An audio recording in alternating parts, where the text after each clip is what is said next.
What if the galaxy's most feared relic, a living armor that rejected every being for thousands of years, suddenly chose a human no one believed in?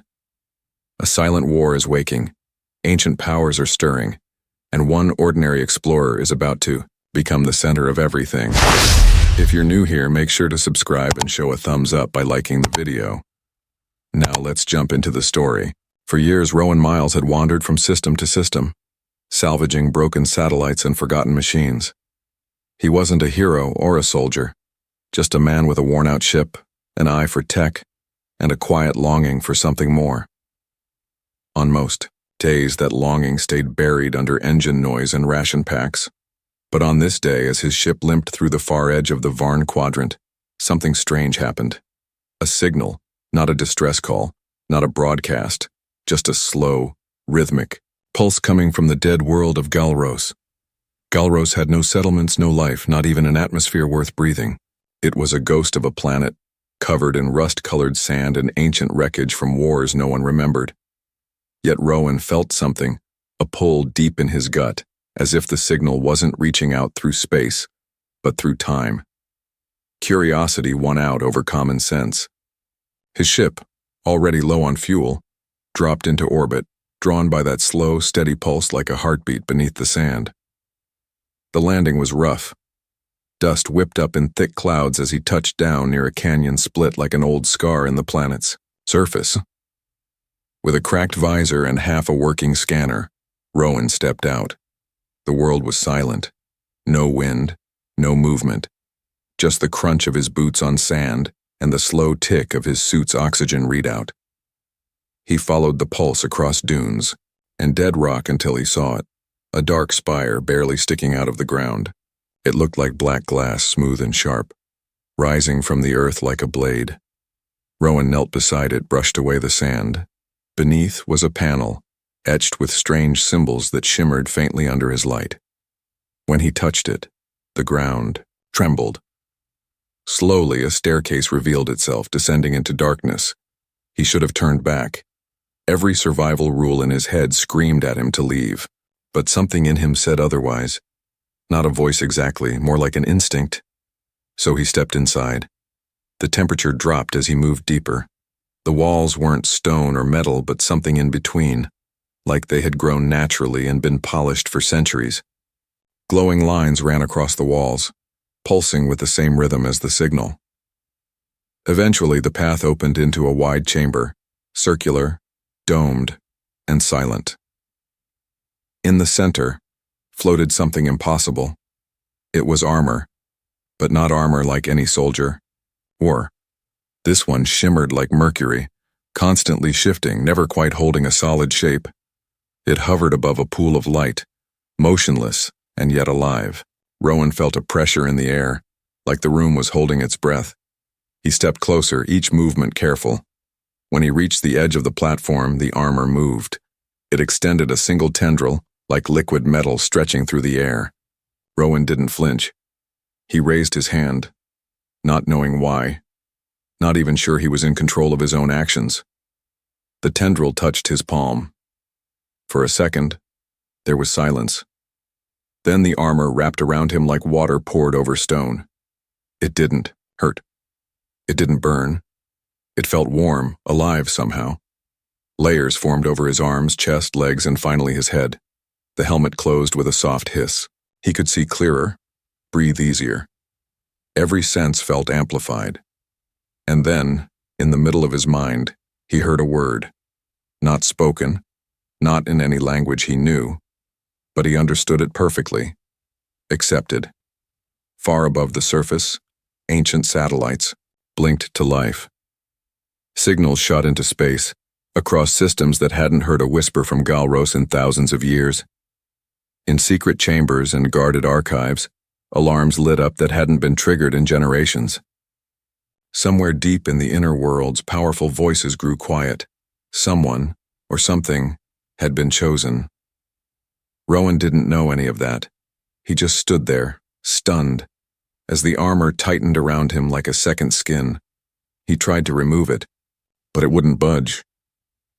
Then he heard another sound, not in the air, but inside his head. A calm voice, deep and patient, telling him he was safe, that the armor had taken control of his surroundings to protect him. Communications had been cut, surveillance blocked. The armor had become his shield, his guide, and possibly more. Rowan turned and walked back toward the entrance. The same steps that once felt ancient and empty now hummed with energy. The armor responded to his every movement like it had been built for him and no one else. When he reached the surface, the sky above felt different, not darker, not brighter, just aware, as if the stars themselves had turned to look at him. He made his way to the ship, engines still off, systems frozen. But as he approached, the lights flickered on. Consoles lit up, navigation panels blinked. The ship had been silent before, but now it greeted him like a loyal dog seeing its owner. The armor was doing this. It was linking with the ship, rewriting it. Rowan stepped inside and sat at the pilot's seat. The screens filled with data, unfamiliar symbols, maps of systems he'd never seen, energy readouts that didn't make sense. Yet somehow, he understood them. The armor was translating everything straight into his mind. He didn't know what this meant. Not really. But he knew one thing with complete certainty. He wasn't just a man in a suit anymore. And someone somewhere knew he had just changed everything. The signal moved faster than light. It passed through ancient networks buried in forgotten moons, echoed across abandoned satellites, and triggered alerts in places that had not seen activity in thousands of years. Across the galaxy, in hidden rooms filled with old machines and guarded secrets, red lights blinked back to life. Something had awakened. The armor, once believed to be a myth, had bonded. And with that bond, the silence of a forgotten war cracked open. In a quiet, shadowy observatory orbiting the planet Loris, Luna Day stared at her screens in disbelief. She had been a xenolinguist years ago, decoding alien texts for a powerful research syndicate. But now, after leaving that world behind, she worked alone, tracing rumors and studying dead languages no one remembered. She never expected to intercept a pulse like this. The pattern matched no known language, but somehow her software recognized its structure. Ancient, intentional. It wasn't just a signal, it was a message. And it had been sent the moment the armor activated. She downloaded the data and ran it through every filter she had. The shapes in the waveforms weren't random. They were names, coordinates, warnings. And in the middle of it all, one single word repeated across every file: chosen. Luna's breath caught. This wasn't just a discovery. This was the kind of signal governments hid and people disappeared for. She needed to move. Quickly.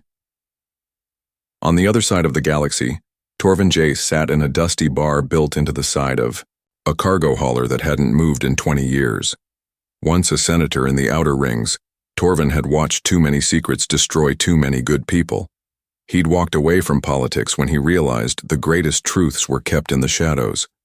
Now he spent his time collecting those shadows and selling them to people who still believed knowledge could make a difference. When he saw the security feeds light up with alerts from deep space, the same warnings tied to ancient military protocols, he knew something had happened. Something big. And whatever it was, the old powers were already trying to bury it. He sent a coded message to an old contact, Luna Day. She was the only one who could understand the depth of this signal, and if she had already seen it, she was probably already in danger. Back on his ship, Rowan Miles sat in silence. The armor had settled around him, no longer shifting or whispering, but simply waiting. He didn't know what he was supposed to do. The suit didn't come with instructions, but he could feel it, every breath, every movement, like the armor was a part of him now. Outside, the stars seemed closer than usual. He couldn't explain it, but they felt alive, almost like they were watching. The ship's systems continued to shift. Data poured in. He could see star charts he'd never downloaded, alien symbols he'd never studied, and a soft voice in his head that wasn't quite a voice at all, more like a presence. It didn't speak often, but when it did, the words were clear. Time is short, you must go to Zerat Prime. He didn't know where that was, but the ship did. The armor knew. As Rowan prepared to leave, he noticed something else. Small energy pings, distant but moving fast. Someone was coming. Not one ship, but many. And they weren't responding to communication signals. They were silent, coordinated, hunting. Far away, Luna worked through the night. Her screen showed maps, documents, and fragmented transmissions. She had cracked part of the message. It wasn't just an alert. It was a chain reaction. The armor had been waiting for a specific genetic pattern, something that only one species still carried. Human. The armor had chosen a human, and that choice triggered an ancient security network built by a race long extinct, not to protect the galaxy but to warn it. Her eyes widened as she connected the final pieces. The armor wasn't just a suit. It was a key to something, locked away at the edge of the known universe, something that once tried to destroy everything. And now, it might be stirring again. Torvin received her encrypted message just before dawn. His face tightened as he read it. "They'll come for him," Luna had written, "not to help, to stop him before he knows the truth." He didn't know who this human was, or why the armor had picked him, but he knew the kind of fear this would spark, and fear made people dangerous. At that same moment, Rowan's ship lifted off from Galros. The engines glowed brighter than before, humming with a power he didn't recognize. The armor didn't just power the ship. It was guiding it, steering it toward a destination buried deep in its memory, toward Zerat Prime, where the truth waited. As the stars slipped past the viewport, Rowan felt a strange pressure settle on his chest. Not fear. Not exactly. More like weight. A sense that his life had been pushed off its path and now he was moving toward something he couldn't avoid. He glanced at the stars again. For a moment, he swore he saw them shift. Like something massive had just passed through the dark, unseen but near. Somewhere in the black of space beyond where maps ended and stories became myth, a signal reached a mind that hadn't awakened in ages. It opened one eye, slowly, and smiled. The armor had chosen, and the stars were no longer silent. Zerat Prime had once been a living world, thriving cities, open skies, and the sound of voices that filled the air with music and memory. Now it was little more than bones, a quiet, broken place floating in space, surrounded by debris from ships long forgotten. Some said Zerat had destroyed itself in a civil war. Others believed something worse had silenced it. Whatever the truth, no one went there anymore. No one, except those looking for something hidden. And that's exactly where Rowan Miles was heading. The armor had guided his ship through hyperspace without any clear explanation. Rowan barely had control. The screens blinked with symbols he couldn't fully read, but the armor helped. It fed him just enough to understand. He wasn't traveling toward safety. He was going deeper into the story, into whatever had started long before he was born.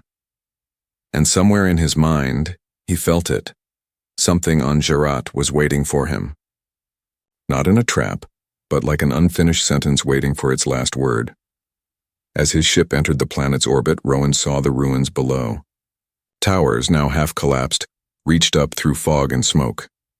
Cracked roads, broken satellites, and what looked like the remains of defensive cannons were scattered across the surface. This had once been a fortress, a place that had stood against something terrible, and lost. He landed on the edge of what remained of a massive courtyard. The armor adjusted around him, reacting to the pressure, the temperature, even the silence. He stepped out onto the surface, boots pressing into dust, so fine it felt like ash. Everything around him whispered of old battles. This world had not died quietly. The armor led him toward a crumbling structure at the center of the city. He moved carefully, climbing over fallen stone and rusted metal, through cracked doors that opened without a sound. The building was tall and circular, almost like a temple. Inside, strange lights flickered along the walls, Not electrical, but something older. Perhaps memories left behind. The armor responded to them. The light pulsed as he stepped into the main chamber, and in the center of the room, suspended in midair, was a sphere. It wasn't solid. It shifted, constantly changing shape, glowing faintly like a heartbeat. The moment Rowan stepped near it, the armor began to hum. Then came the voice. Not from the sphere, not from the armor, but inside his mind again. This is the memory vault. It is yours now. He reached out, and the moment his hand touched the edge, his vision filled with light. Images crashed into him. Battles in deep space, creatures made of shadow and silence, great cities falling under a sky that cracked with energy. He saw the ancient ones, tall and strange, wearing the same kind of armor he now bore. They were not soldiers by choice, but by necessity. And the enemy they fought had no name, only a presence, a force that erased, not killed, not conquered, erased. Whole planets wiped clean. It was fear made real. Rowan staggered back, breath heavy, the armor pulsing with heat. He now understood one thing clearly. This was never just about power. The armor had not chosen him to fight for glory. It had chosen him because something dark was returning, and it remembered him. Outside, in orbit, 3 ships approached Zerat. Sleek, black, and without flags or signals. They moved like hunters, quiet and precise. At the front of the lead ship stood Vial Run, a man known across a dozen systems for one thing: cleaning up secrets. He worked for no government, no empire. He worked for silence. When something appeared that should not exist, Vial erased it. And now, the signal from Galros had drawn him here. The armor had awakened, and it had chosen a human. On the second ship, Kanal sat in a sealed chamber, her mind half machine, half memory. She had been built to track things the galaxy wanted forgotten, and the signal she followed now was unlike any before. It spoke in ancient tones and felt like fire in her circuits. She didn't understand it, but she felt drawn to it. Not to destroy, but to understand. Still, her orders were clear: find the wearer and contain the threat. Rowan didn't know they were coming, but the armor did. The hum grew sharper. A wave of heat rolled through his spine. He turned toward the doorway just as the first blast hit the ground outside. Dust filled the air. The building shook. He ran, the armor reacting before his thoughts could catch up. It shielded him, bent light, moved his feet faster than he'd ever run. Blasts rained down from above as the hunters began their approach. He reached the ship just in time. Systems lit up, shields activated, the engines roared. To life, fueled not by fuel alone, but by the armor's strange power, Rowan took off into the sky as the enemy ships gave chase. But something was different now. The armor was no longer guiding him quietly. It was awake, alive, and angry. Inside his ship, Rowan's hands moved like they knew more than he did. The armor showed him their flight paths, their weapons, their weaknesses. With each second he dodged, turned, struck back. A chase turned into a battle. In one clean sweep, he spun through an opening in their formation and launched a blast that disabled one of the ships completely. But it wasn't over. Kanal watched him from afar, her machine mind analyzing everything. She didn't fire. She hesitated. The armor had changed the human, but not into a weapon, into something else. And that scared her. Far behind them, Vial Run clenched his fists and gave the order to prepare the final strike. They would end this before the armor could grow more powerful, but they were already too late. Rowan wasn't just running anymore, he was learning. The stars beyond Zerat Prime seemed still, but something was moving between them. Not a ship, not a fleet, but a presence, silent and old, like a forgotten shadow waking from sleep. Rowan Miles didn't know that yet. He only knew that the armor was changing. It no longer whispered. It no longer guided him like a gentle voice. Now, it pulsed with urgency, a steady rhythm that filled his body with tension. Something was coming, and time was running out. After escaping the battle, above Zerat, Rowan let the armor guide his ship again. It didn't take him far. Just beyond the orbit of the ruined planet floated something he hadn't seen before, a derelict station, hidden inside the remains of a shattered moon. The armor called it Drian's Edge. It had been built by the first ones, the ancient beings who created the armor long before humans existed. Now it was the last place in the galaxy with working knowledge of what the armor truly was. As Rowan approached, the station powered up on its own. Dim lights flickered along the hull. Doors that hadn't moved in thousands of years slid open, without a sound. The armor responded as if returning home. Inside, the halls were silent and cold. But they weren't dead. They were waiting. Waiting for him. At the heart of the station, Rowan found a wide room filled with strange machines and glowing symbols. A massive platform sat in the middle, holding a circular device that spun slowly in the air. The armor told him it was the archive core, and that it was time to learn the truth. Rowan stepped onto the platform and the world around him dissolved into light. He didn't move, but his mind was pulled elsewhere. Images formed, clearer than dreams, sharper than memory. He saw the creators of the armor, tall, powerful, and filled with knowledge no longer found in any part of the galaxy. They had not built the armor as a weapon, but as a last hope, a signal, a key, a tool that could unlock the final defense against a threat they had barely survived. That threat had no name. It had no voice. It was a force from beyond the edge of everything, a silence that swallowed stars, not with war, but with stillness. It erased. It left nothing behind. The ancient ones called it the Endmaker. They had sealed it beyond a barrier built from entire galaxies. And then they had vanished, leaving only echoes of their warning. Rowan came back to himself, heart pounding. The armor didn't just make him stronger. It had awakened something deep within him, a connection to those long-gone beings. The archive had confirmed it. He wasn't chosen at random. His blood carried something rare, something lost, a faint trace of the ancient ones. The armor hadn't picked a human. It had picked one of its own. The moment he stepped off the platform, the station trembled. Alarms lit up, quiet but steady. A signal had been received, not one Rowan sent, but one that had been waiting for him to unlock the archive. It had gone out into deep space, past normal routes, past known systems, past reason. And something had heard it. Back on the edge of known space, Kanal floated silently in her ship. Her orders had been clear: find the human and capture the armor. But she no longer trusted those orders. The more she tracked Rowan, the more something inside her changed. The data didn't match what she had been taught. The armor wasn't corrupt. It wasn't dangerous. It was protecting him. And now, it was protecting something larger.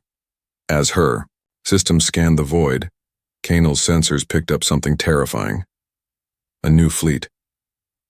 But these were not ships with crews or flags. These vessels were alive. Organic shapes wrapped in metal, pulsing with unnatural energy. And they were headed straight for Drian's Edge.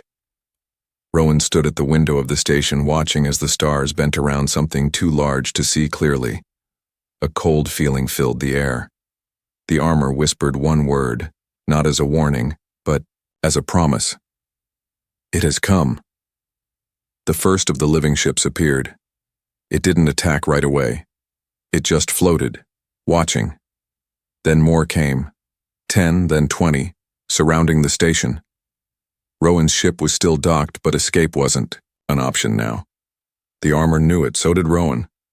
This wasn't a fight he could win with strength, it was a message, a test. The silence had returned to see if the galaxy remembered how to fight back. Suddenly, a beam of dark energy shot toward the station. The armor responded instantly, raising a shield that bent the beam away. But more shots followed. The station shook under the impact. Rowan raced to his ship. The armor connected instantly, awakening systems hidden even from him. The ship lifted into space, brighter and faster than before. The armor had merged fully with the vessel now. Man and machine were one. Rowan flew straight at the fleet, dodging the blast with unnatural speed. He wasn't trying to destroy them. He was looking for something. And then he saw it. A central vessel, darker than the rest, almost invisible against the stars. He flew toward it, not knowing what he would do, only that he had to try. The closer he got, the heavier the air felt. His thoughts slowed. His vision blurred. But the armor pushed back, holding him steady. He reached the center ship and sent out a pulse. Not a weapon, but a message. Not in words, but in memory. The armor shared its history, its purpose, its promise to protect. For a moment, everything stopped. Then the central ship responded, not with weapons, but with a single echo of the signal Rowan had unlocked. Not hostile, not friendly, just aware. The fleet pulled back, drifting into the dark. Rowan, breathing hard, stared into space. The war wasn't over. It hadn't even started. But something had changed. The silence had seen him. And it had not erased him. Not yet.